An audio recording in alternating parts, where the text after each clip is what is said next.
దేవుని నామానికి స్తోత్రములు. ఈ ఉదయకాల సమయంలో మీ అందరికీ కూడా నా హృదయపూర్వకమైనటువంటి వందనాలు తెలియజేస్తున్నానండి.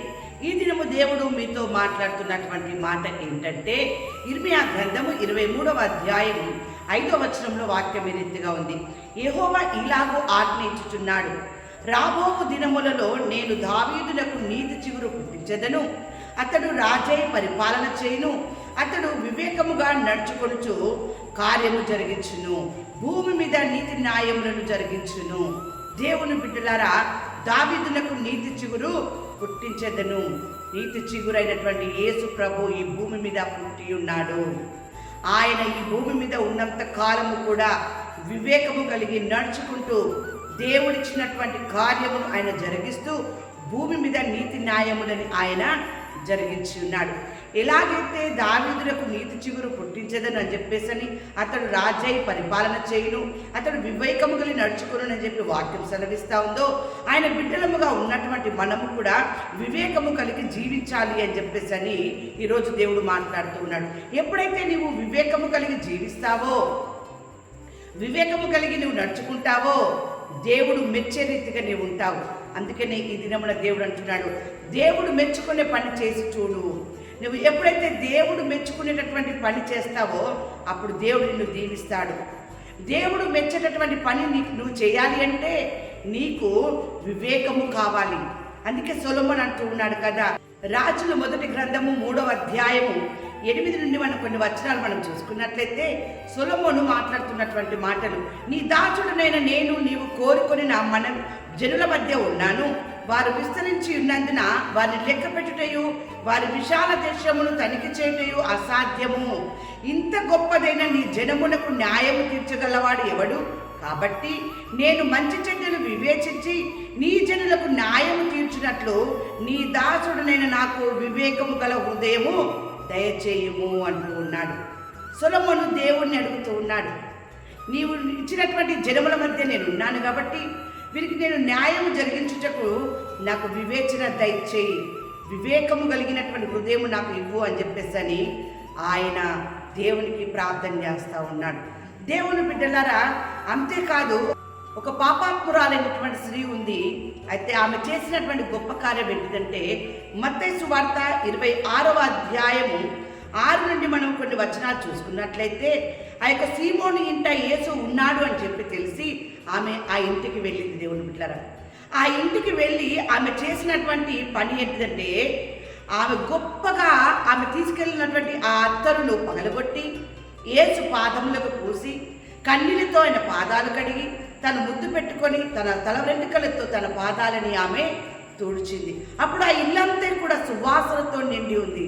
అయితే అక్కడ ఉన్నటువంటి వారు ఏమంటూ ఉన్నారంటే, ఇంత మంచి యొక్క ఈ కార్యమును ఆమె ఈ విధంగా చేసింది కదా, దీన్ని మనం అమ్మి బీదలకి మనము ఆహారం పెట్టినప్పుడు మనకి ఎంత బాగుంటుంది అని చెప్పేసి అంటూ ఉన్నారు.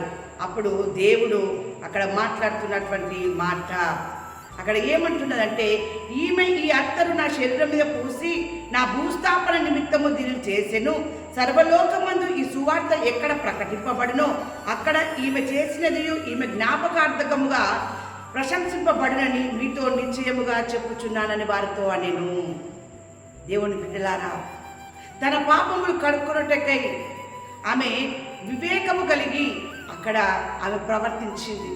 కానీ అక్కడ ఉన్నటువంటి వారు వేరువేరుగా మాట్లాడినప్పటికీ కూడా ఆమె వివేకము కలిగి అక్కడ ప్రవర్తించినందున ఆమె పాపములు అక్కడ దేవుని బిడ్డలారా క్షమించబడినవి.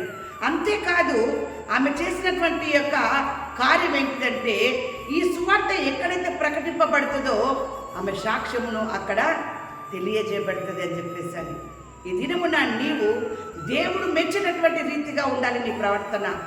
మనుషులు మెచ్చే రీతిగా దాన ధర్మాలు చేయడము కాదు, కానీ దేవుడు మెచ్చే రీతిగా దాన ధర్మాలు చేస్తూ నీ పాపములు నీవు ఒప్పుకొని విడిచిపెట్టే రీతిగా నీవు ఉన్నప్పుడు దేవుని బిడ్డలారా, నీ జీవితంలో దేవుడు చేసేటటువంటి కార్యాన్ని మీరు చూస్తారు. అంతేకాదు, ఇక్కడ వాక్యం సెలవిస్తూ ఉంది కదా, మత్తయి సువార్త 14వ అధ్యాయము 20వ వచనములో, వారందరూ తిని తృప్తి పొందిన తర్వాత మిగిలిన ముక్కలు 12 గంపల నిండా ఎత్తిరి. ఎంత గొప్ప కార్యం అండి!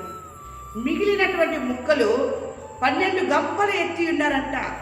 జన సమూహంలో దేవుడు బోధిస్తూ ఉన్నాడు.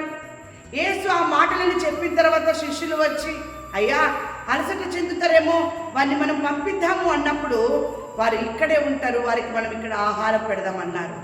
ఇంతమందికి ఎక్కడి నుండి ఆహారము తీసుకొచ్చేది? వివేకము లేక, వివేచన లేక మాట్లాడుతూ ఉన్నారు. కానీ చిన్నవాడి దగ్గర ఉన్నటువంటి 5 రొట్టెలు 2 చేపలు ఎప్పుడైతే దేవుని చేతికి అందింపజేసి ఉన్నాడో, దేవుడు ప్రార్థన చేసి ఆశీర్వదించి ఉన్నాడు. ఎప్పుడైతే ఆ చిన్నవాడు వివేకము కలిగి ఆయన ఆలోచన చేసుకొని దేవుని చేతికి అప్పగించి ఉన్నాడో, అక్కడ మిగులుడు ఏర్పడింది. దేవుని బిడ్డలారా, ఈ దినమున దేవుడు నీతో మాట్లాడేది కూడా అదే. నీ యొక్క క్రియలు కావచ్చు, నీ ప్రార్థన కావచ్చు, నీవు వివేకము కలిగి ఉండు. నీ జీవితంలో దేవుని ఆశీర్వాదం పొందుకుంటావు. బాలుడు వివేకము కలిగి 5 రొట్టెలు 2 చేపలు యేసు చేతికి అప్పగించినప్పుడు అవి మిగిలినవి. సొలొమోను వివేకము కావాలని హృదయపూర్వకంగా అడిగినప్పుడు దేవుడు ఆయన జీవితంలో అద్భుతం చేశాడు. పాపాత్మురాలైనటువంటి స్త్రీ కూడా వివేకము కలిగి ఈ అత్తరు పుట్టి పగలగొట్టుకొని యేసు పాదాలకు పూసినప్పుడు సువార్త ప్రకటించినటువంటి సువార్తలో ఒక పత్రికగా ఆమె ఉన్నది. దేవుని బిడ్డలారా, ఆమె ప్రవర్తన దేవుని మెచ్చేదిగా చేసింది.